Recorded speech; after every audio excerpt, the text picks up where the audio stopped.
नमस्कार दोस्तों, welcome to तर्क क्षेत्र, जहां हम भारत की परंपरा, संस्कृति और धार्मिक मान्यताओं को समझते हैं तर्क और ज्ञान के साथ।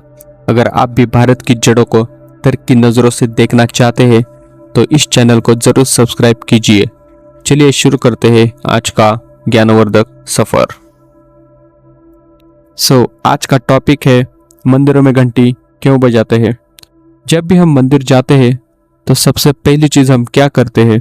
घंटी बजाते हैं, राइट। लेकिन क्या आपने कभी सोचा है कि क्यों? क्या यह सिर्फ एक परंपरा है या इसके पीछे कोई वैज्ञानिक और आध्यात्मिक तर्क भी छिपा है? हिंदू धर्म में घंटी को कहा गया है नाथ, एक पवित्र ध्वनि। घंटी बजाकर हम भगवान को कहते हैं, मैं आ गया हूँ, कृपया मुझे स्वीकार करे। यह पूजा की शुरुआत का संकेत है। ऐसा माना जाता है कि इससे आसपास का वातावरण पवित्र हो जाता है और निगेटिव एनर्जीज दूर होती है। अब बात करते हैं विज्ञान की।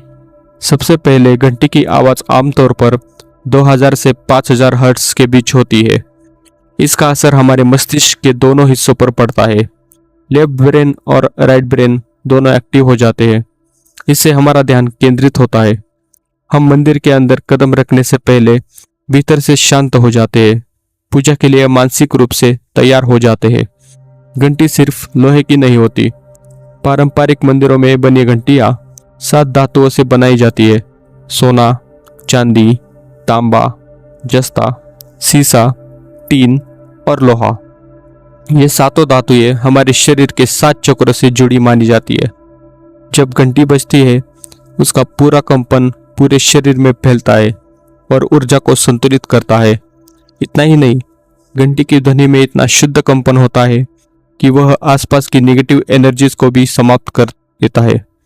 कुछ शोधों में तो यह भी माना गया है कि इस ध्वनि का प्रभाव माइक्रोबैक्टीरिया पर भी पड़ता है। तो अगली बार जब आप मंदिर जाएं और घंटी बजाएं तो बस 1 सेकंड रुककर सोचिए, आप सिर्फ एक रस्म नहीं निभा रहे बल्कि खुद को भीतर से शुद्ध कर रहे हैं, ध्यान में प्रवेश कर रहे हैं। तो आप अब बताइए, क्या आपको ये जानकारी पहले से पता थी या आज आपने कुछ नया सीखा? कमेंट में ज़रूर लिखें और ऐसे ही तर्क और ज्ञान से भरे वीडियो को देखने के लिए तर्क क्षेत्र को सब्सक्राइब करना न भूलिए। धन्यवाद।